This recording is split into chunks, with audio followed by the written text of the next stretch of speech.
So I know most of you are probably super excited when you hear the word fiduciary responsibility.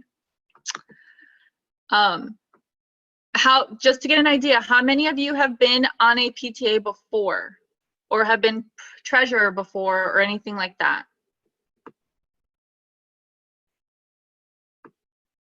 Okay, so we'll just go through and I'll explain everything. So fiduciary responsibility, let's start with the basics. So we're an association. We are a 501c3. We are separate from the schools. So although we partner with the schools, there is that separation. The principal is a board member, but they do not have the ability to, tell us what to do with our funds or anything like that. They can let us know what we can and cannot do on school grounds during the day, because obviously that's their domain, that is their thing. So, but we are a separate entity. So that is a separation that try to make sure that your board members understand. Executive committee. Executive board consists of the elected officers, the standing committee chairman, administrator, and whoever is listed in the bylaws. So I'm only pretty much showing you this just because I want to show you that one sentence. Executive board members have fiduciary responsibilities to the association. So even if you are not on the bank account, you as someone that is acting in the best interest of our membership have that responsibility to make sure that you are following the guidelines, following the rules, and following your budget, because your budget is like everything. So we're going to go ahead and start going through some of the stuff. If any of you have been in my class before, you know that you can absolutely interrupt me. I have no issues with that, especially when it comes to budget. If you have a question, it's okay, just ask, because then when I say something else, then you're going to forget that and get confused over something else. So it's better to just ask. So your budget. All PTA income and expenses must be approved by the PTA's general membership in a budget. So every single year, you have to have a budget approved by your membership. This typically happens in August at your first general membership or early September, depending on how your board has that set up. Budgets, approving minutes, voting on specific items, and elections all need a quorum. So any business that your local unit does needs a quorum. A quorum, I recently found that not everyone understands what that is, so I gave y'all a definition. And I will make something simple to send out to explain some of these definitions, because if you haven't heard it often, then you're probably not going to know what it means. So a quorum is the minimum number of members needed to conduct business. You will find that number in your bylaws. A lot of our bylaws, most of our units, I believe, have 10. Then you need at least 10 members to be able to run a meeting and actually be able to, approve budgets, elect people, or anything like that. But you definitely need to look at your bylaws to see what it is for your specific unit. Shelley? Yeah. Sorry to interrupt. It says, oh, it's okay. It's come up. I couldn't get it to come up, but it's there. Okay. You see, are you talking about the screen? Now I'm seeing the slide. Yeah, it just said that you were starting to present. Now I see it. Thank you. Oh, okay. Maybe it's a delayed, I don't know, delayed reaction. We're tired. My computer needs more coffee. Neither the executive committee nor the executive board can alter the budget. So once your membership has voted on the budget, come September or October, you look at your budget and you're like, oh, I really don't like that. I need more money. You cannot, as a board, you cannot change the budget. It has to go back to the membership. So you would have to have another general membership and adjust that, okay? Just a note over here on the bottom, we cannot, and this is obvious, but just in case, no alcohol or tobacco. We cannot waive membership. So the PTA cannot pay for somebody's membership. You could, however, ask for donations or ask for someone to purchase memberships for other people. That is okay. But we as a PTA, we cannot use PTA funds towards membership for anyone. We cannot do anything that benefits a sole person or family. So for example, and it's sad, we all want to help that family in need when, you know, something happens where, you know, they have a fire or something like that. We as a PTA cannot do that as much as we want to, because we are fixers and we want to help. You cannot do that as a PTA. You could, however, share it on your personal Facebook page or something like that if you wish. We cannot give school end of year balance to the school. Pretty much no checks to the school at all. We need to make sure that when we are writing checks or anything like that, you should have a receipt or an invoice. You should not be writing a check to the school. If you are helping the school pay for something, have them send you an invoice, or you can pay whatever it is directly, you know, whatever portion it is that you're paying or something like that. But do not write checks to the school, because then it gets kind of ugly. No slush funds. Please do not have your principal have a certain amount of money that they can use at their discretion. You know, we're a separate entity from the schools. So can we meet with the principal and ask, like, hey, you know, what can we do to help our school and do stuff like that? Yes, but there are specifics because we are a 501c3, so we have to be careful. Your budget calendar. Your interim budget is, and if you look at your budgets, you all should have an interim budget. Your interim budget is from July 1st to your first general meeting. Okay, your interim budget often will have your first general meeting expenses. So for example, if you're doing like a back to school or a boohoo breakfast or something like that, your t-shirts that you're ordering before school, and it'll come to me. I'll come back to that. It's anything like leadership convention is out of your interim funds. Anything that you would be purchasing during this amount of time specifically would come out of that interim budget. If it's not in your interim budget, you cannot spend it during that time. Your initial approval should be at your first general meeting, like I said, either August or early September. Hey, Usually Shelley? PTAs, yeah. Okay, let me just tell you something from experience a couple years ago. Hurricane season. So do not assume that it will be August or September for that first meeting. So plan your interim budget to go at least into the beginning of October. You might not spend it. That item might actually get moved to the next year's new budget if you meet on time. But that was an issue for a few PTAs a couple years ago when we had all the storms and everybody's back to school nights got pushed back. Yeah. Yeah, so definitely just keep that in mind. You know, things happen. We never expected Corona to happen, but here we are. So, you know, things definitely have their way of popping out of nowhere. So make sure that you have that in mind. Your amendments would be your second general meeting. Typically, I believe it's like January, February, depending.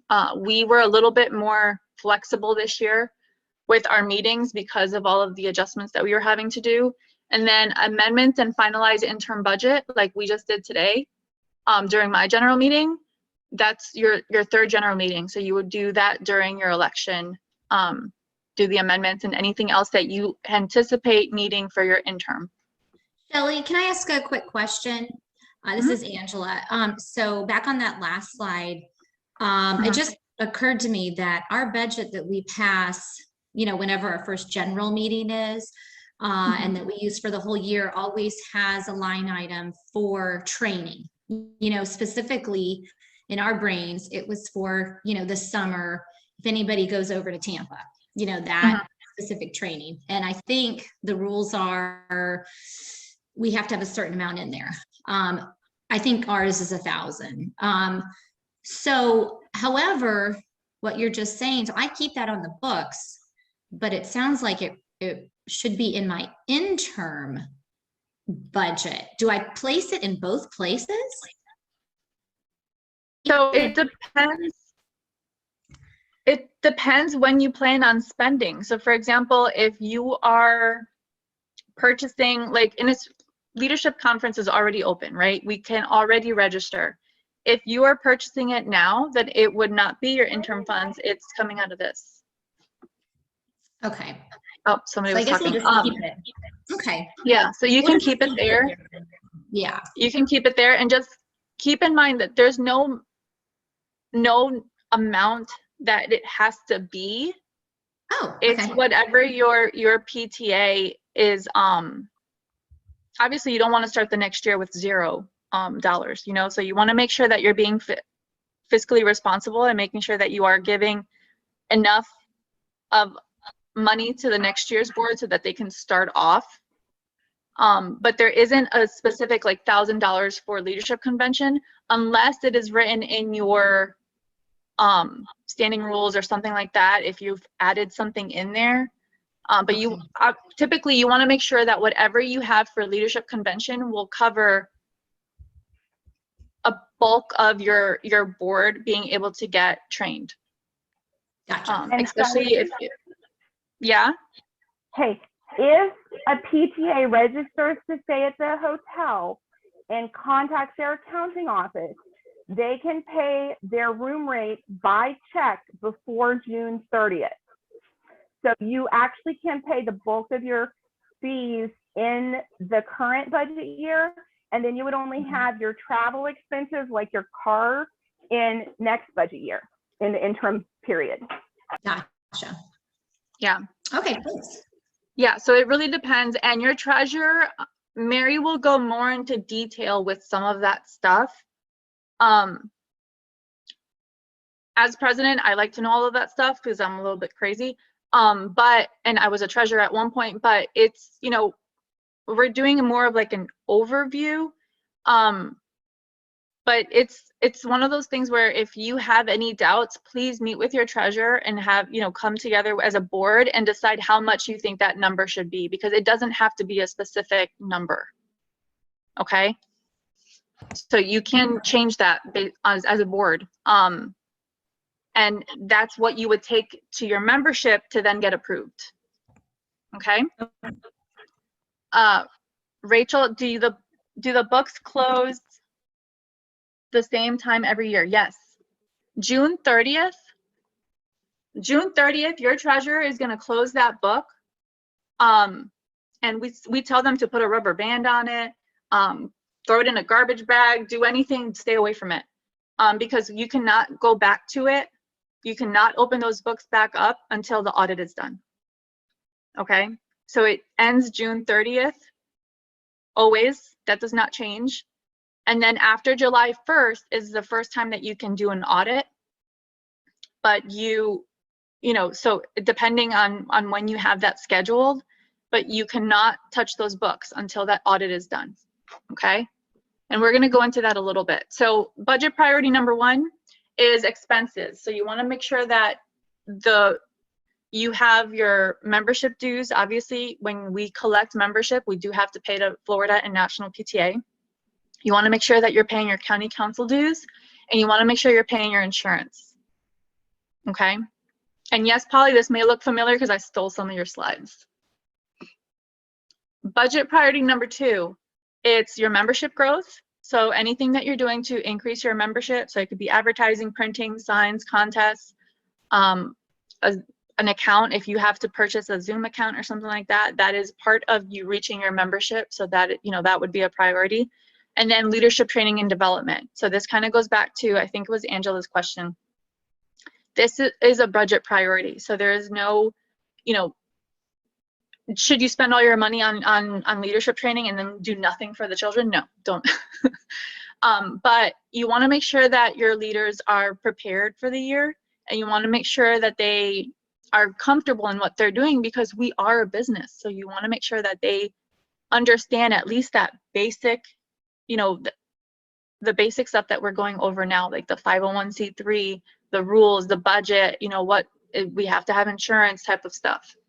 Because you want to make sure that you're set up for success. You know, you don't want to have a massive budget where you can spend all of this money, but then you're breaking rules and then your charter gets pulled or something like that. Budget priority number 3 is everything else. So pretty much everything else. So like your programs, any events that you're doing, teacher appreciation, all of that stuff is after. So there's a 3-to-1 rule. And some of you may have heard of the 3-to-1 rule. Pretty much what it means is that for every fundraiser, you must have 3 programs. It does not mean you have to spend all of the money that you received from that fundraiser. A program can be free. It can be just having, you know, snacks donated to the teachers, or some goodies donated to the kids. It does not have to actually cost you anything, but you do have to have 3 programs for every fundraiser. And I brought the cherry back. So in the past, and this, I think Polly came up with this idea a couple years ago, but I really like the idea of explaining it as the cherry, because too often our PTAs don't understand that, you know, we're not supposed to pay for massive things that the school system, like the school district, should be paying. So for example, our textbooks, our programs that they're using for learning, we should not be paying for that. That's something that, you know, they have funding for. We want to make sure that we're that extra, where, you know, if they have some programs, and okay, great, but what can we do to take them to the next step? You know, what can we do to increase attendance and, you know, in different things? So that's kind of like why this whole cherry thing, I think, came about. But I really like the picture because it's super cute. But PTAs fundraise to pay for PTA programs. We do not fundraise to buy textbooks. If we do need textbooks, or if we do need specific things that the school, you know, that should be paid for by the district, that's when we start advocating. We as a PTA can go to a school board meeting and say, hey, you know, we have a concern. Obviously, first check with your principal and make sure that it is a district decision and not a principal decision. But, you know, you can advocate on behalf of your students. That's who we are. We're an advocacy organization. Principal requests.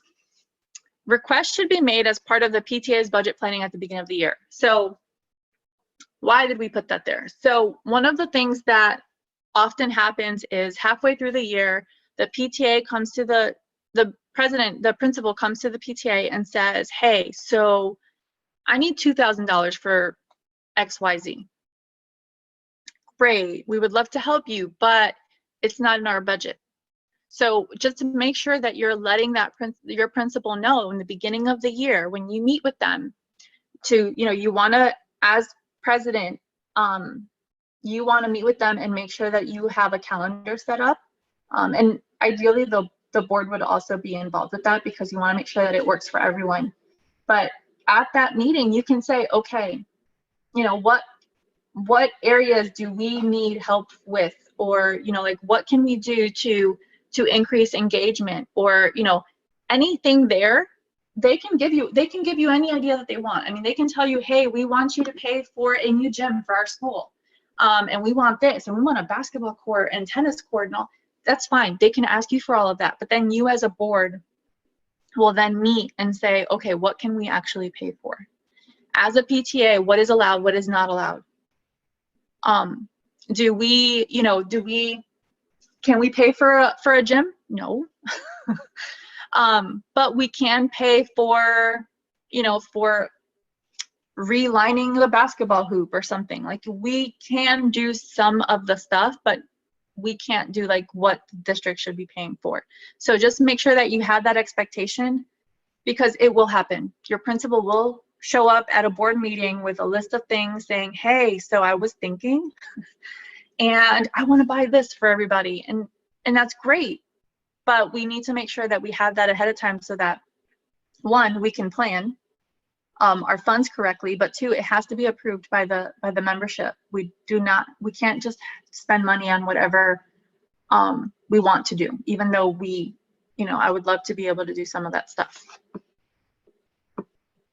Like I said, we cannot buy instructional materials, technology, infrastructure, or pay for employees. So if we are doing a dance, let's say, we can have someone volunteer to be a DJ. We can pay a DJ, but we cannot pay for a teacher volunteering with us. So in the past, some schools have, and I'm not saying this is happening in Seminole County, but some schools have paid some of their staff at the school to come. We cannot do that. We can't pay employees, because then if we pay an individual, it is now an employee.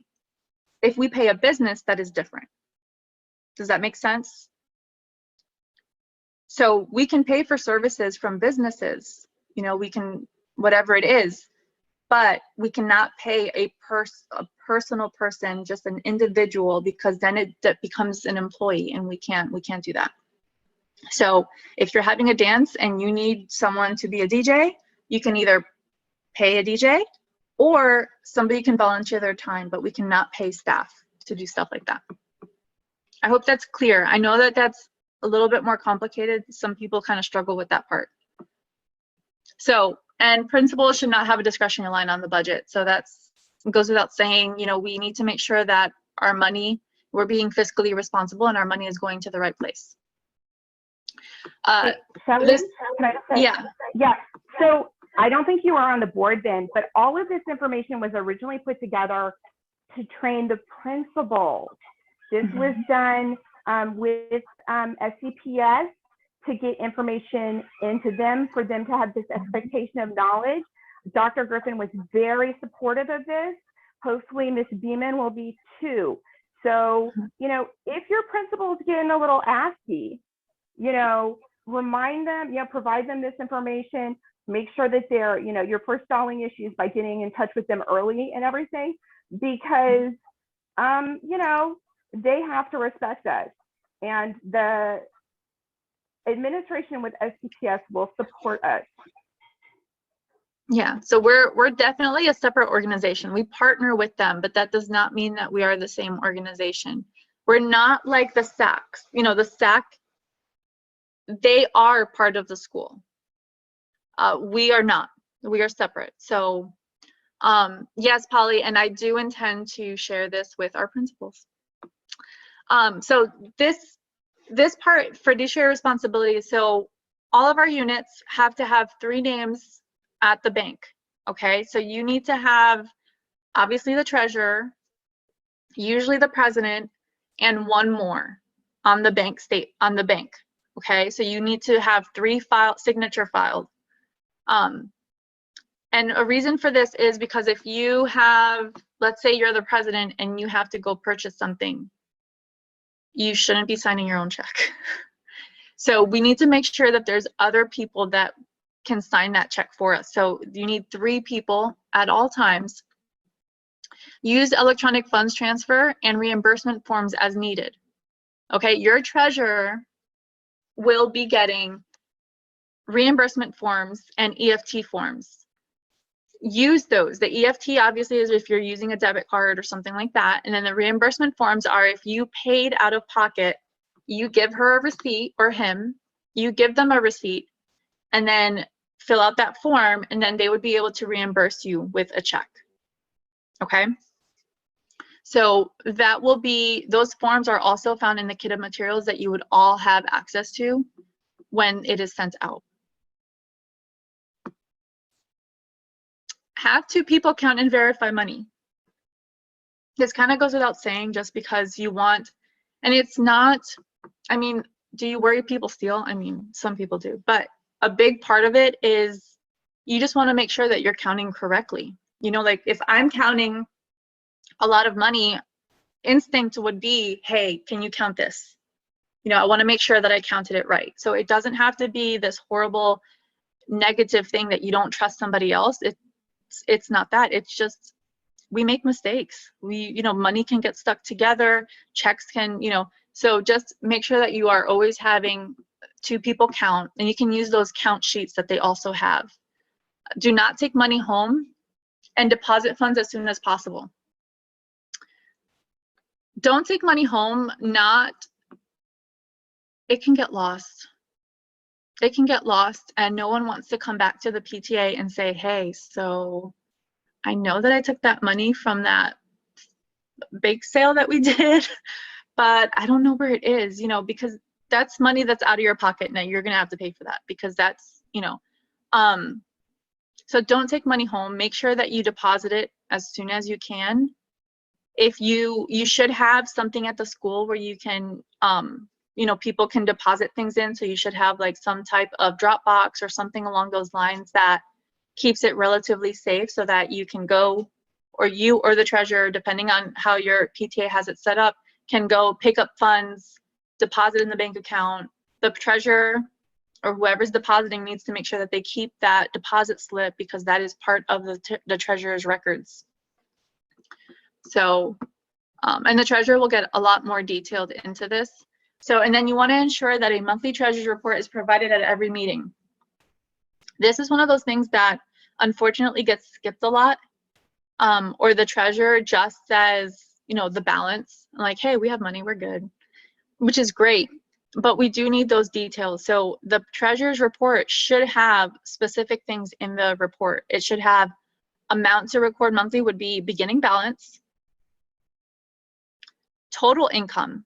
So they should have it itemized of like, okay, we had memberships, we had $300 from memberships, $500 from t-shirts, and we did a cookie dough fundraiser and we got $2,000. Okay, fine. So what is your total income? So you should have that itemized, and then total income, and then same thing for total expenses. Okay, and then your final balance for the month. That should be in every single treasurer's report. The treasurer's report, as a board, you have to meet once a month during school, anytime that the school is open. So June and July, you do not necessarily have to meet. Some people decide that they do want to meet because they're doing planning or whatever the case is, but June and July you do not, but the rest of the months you do have to meet because our children are in school. Even if they're in school for 2 days, you still have to meet. So make sure that your treasurer is doing that report because it is the best way for you to keep track of where your money is going. And have a non-signer look over bank statements monthly, looking over the discrepancies. So somebody that is not on the bank account. So it can be a secretary, it can be somebody else that has no access to the bank account. It cannot be one of those 3 signers, but they should be looking at the bank statements and comparing it to the treasurer's reports and making sure that they're, you know, we're being fiscally responsible and we're doing what we're supposed to be doing as an association, because really it's not our money, it's the membership's money. Shelley, I have a question. Yeah. Yes, Yes, sir. the signers on the bank account, the person who is in charge of fundraising, they cannot be a signer, right? They're not allowed to handle funds, is that correct? The person handling fundraiser, the Yeah. fundraising?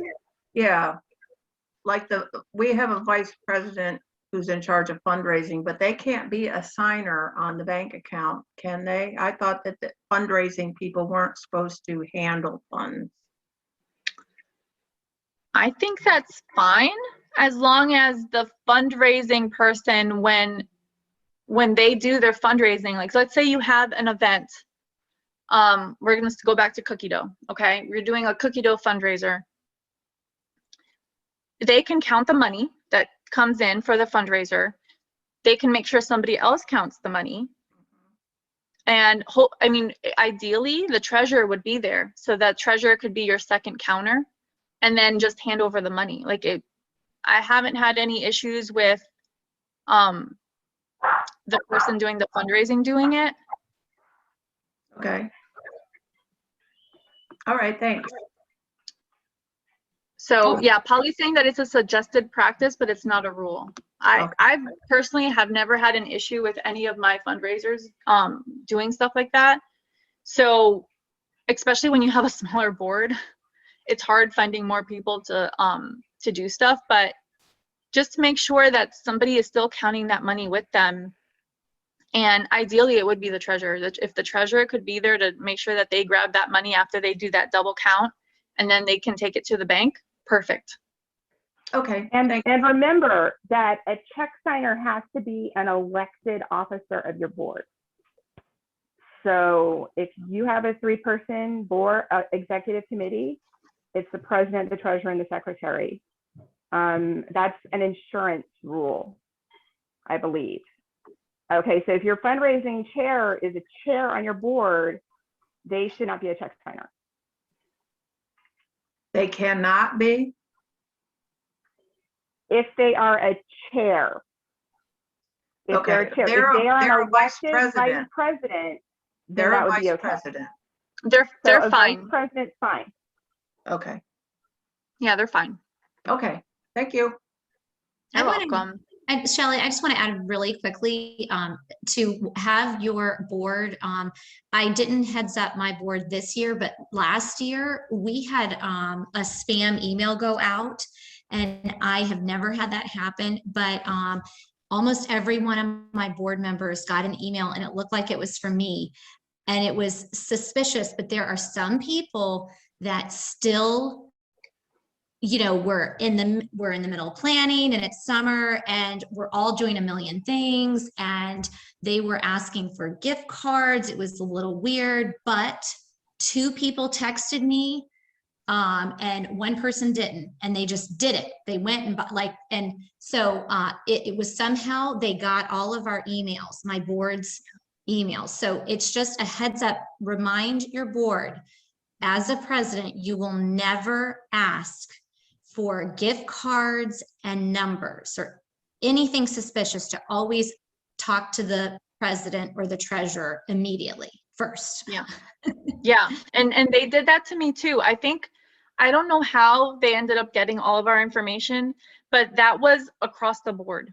I mean, I know I got emails from Florida. I know some of my people got emails from me. It was across the board. So definitely, like Angela's saying, if you get any type of email, just check in with the president, check in with the treasurer. And they're creative. They're super, super creative. They make it look like it's 100% coming from you because they say it so nonchalant. It's like, hey, you know, I'm busy with this, so can you please do this? And I mean, it's easy to fall for that because it's, you know, we're multitasking all the time. So definitely make sure that you do contact somebody and make sure that they're actually need it.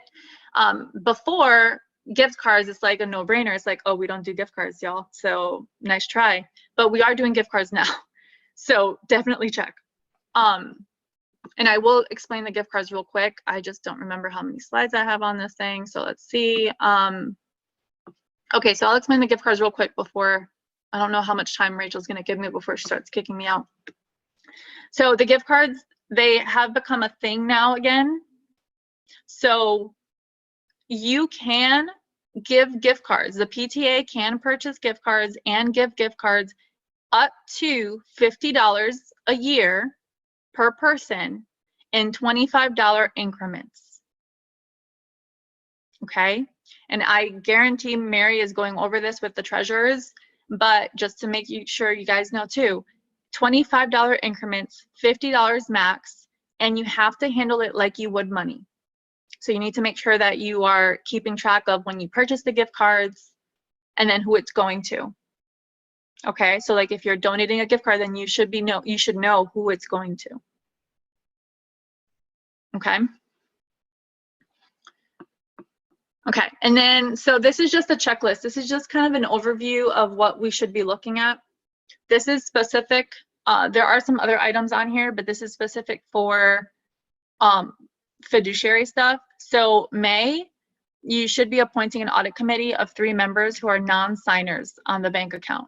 So you need to have 3 people that are not signers that can look over the treasurer's books and do that audit. Okay. Obviously it's going to be July, after July 1st, but you definitely do need to make sure that you have that audit committee in place. We've covered some of this stuff. Have a combined meeting. You want to have a meeting with your old officers and your new officers to make sure that you're passing on that information in those books. Hopefully you have a book. If you do not have a book, it's okay. We can start a new one. We'll start from scratch. Ideally, you would have something to kind of go off of. But if not, then, you know, life happens. We're PTA flexible. We make it work. But definitely make sure that you start that book. And if you need help, let me know. Attend SCPTA meetings and leadership trainings. You're doing that. So, hey, you guys are starting off awesome.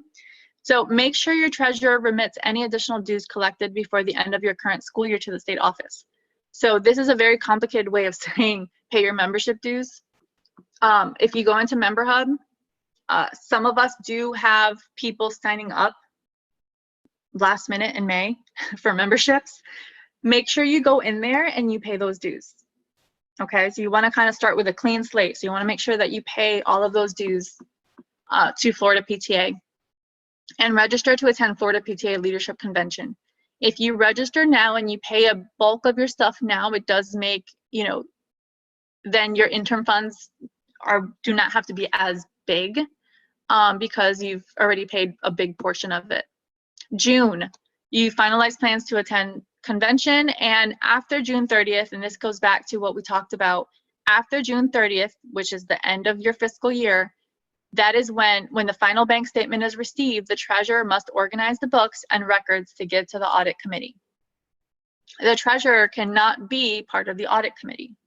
As the person that has been handling the books and on the bank account, they cannot be on that committee. They can be available for questions, but they cannot be on the audit committee. Okay. And July, audit can be done after July 1st after you receive that bank statement. Once it has been done and signed, send a copy to Florida PTA, and new treasurer can be added onto the bank account and take control of the books, and interim funds can then be used. So none of that can happen though, like the treasurer cannot be changed or anything like that until the audit is done. Okay, and that is to protect the outgoing treasurer, protect the incoming treasurer, and just be fiscally responsible. It really is a protection for all parties, because you don't want to sign your name onto something not knowing what you're signing your name onto, right? You want to just make sure that that part is done, and then you are starting off fresh. And if it's the same treasurer, then they can just be returned to that treasurer, but yeah, it has to be after that. Okay, so every board member has a fiduciary responsibility, and enjoy your term in office. Plan time for yourself and your family, and definitely just enjoy it. PTA should not be super, super stressful. You really make that time to make sure that you're having fun. Some of my best friends are people that I met on my PTA board, because, you know, we're like-minded individuals. We're all a little extra. We all have a lot of opinions, which is great, as long as you're being cognizant and making sure that you're appreciating everyone's different opinions and stuff. So any other questions as far as fiduciary responsibility right off the bat? Are the treasurer and president only ones who can still make payments? On Member Hub, yes. I think as of right now, that has not changed. As of right now, when you go on Member Hub, only the president and the treasurer can see that little button pop up.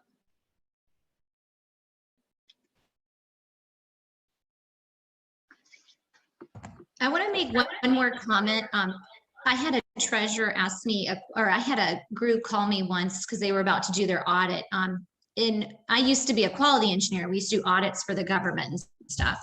So your treasurer, we recommend, they didn't have the treasurer there. They're not on the committee, but it's like you coming into my bedroom and trying to find something. Like, you're not going to find it. So I told her, yes, please have your treasurer there, because you're going to have a question. Oh, where did you put, here's your book.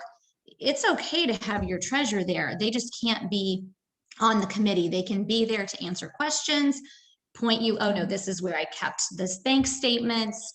They almost have to be there. So that's what I always recommend. Yeah, the and traditional format is that they sit at a different table at Panera. So like your three members sit at one table, and then the treasurer sits at the next table over. Yeah, just a little bit of separation, just because, you know, like I've been a treasurer, so I know what it's like. So when you look at that treasurer's book the first time, without knowing, you know, without having that background knowledge, y'all, a treasurer might be super messy. You might be going into that book and look at it and be like, oh my gosh. You don't want them to see that face. Let them sit on the other side.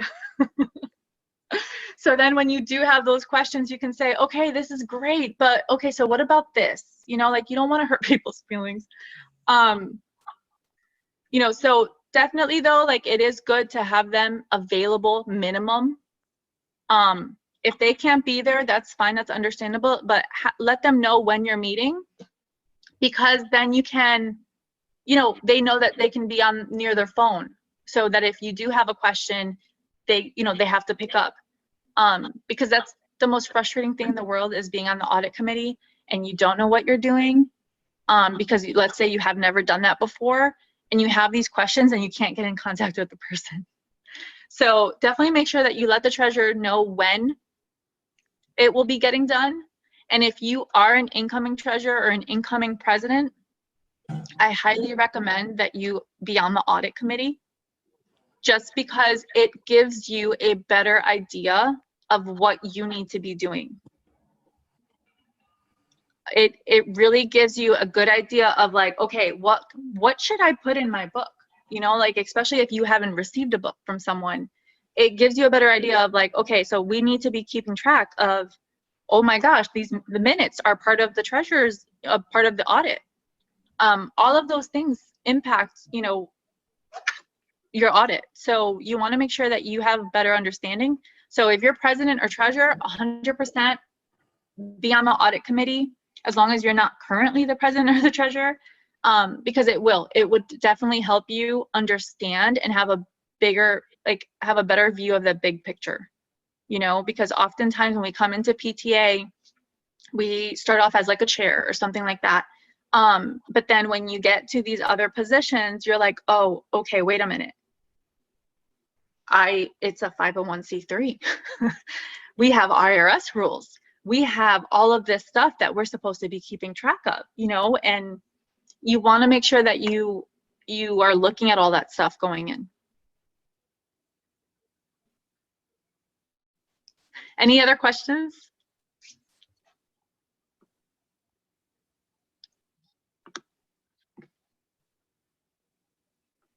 Okay, so I'm opening, if you have any other questions in general, it can be, oh my gosh, how do I deal with people? What do I do? Anything. Now's the time.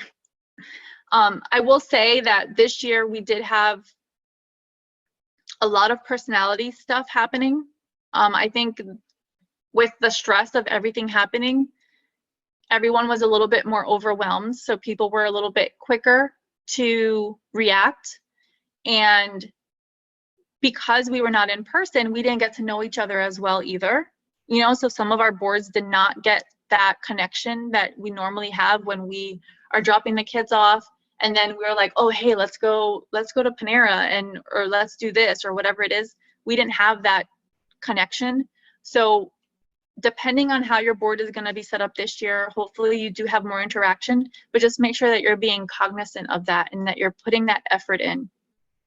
All of us need to put that effort in, really. I mean, it really falls on the president to make sure that you create that positive atmosphere, but it really does fall on everyone to make sure that they're putting that work in to be that positive person on that board. You know, we're not going to agree all the time. I mean, you see me and Rachel, we go back and forth, and I'll be like, okay, gotcha. And then, you know, like, you're not going to agree all the time, and that's fine. As long as you make sure that you're still respecting each other and you're valuing what each person brings to your board, because we all have our strengths. So any other questions? I'm on time, y'all.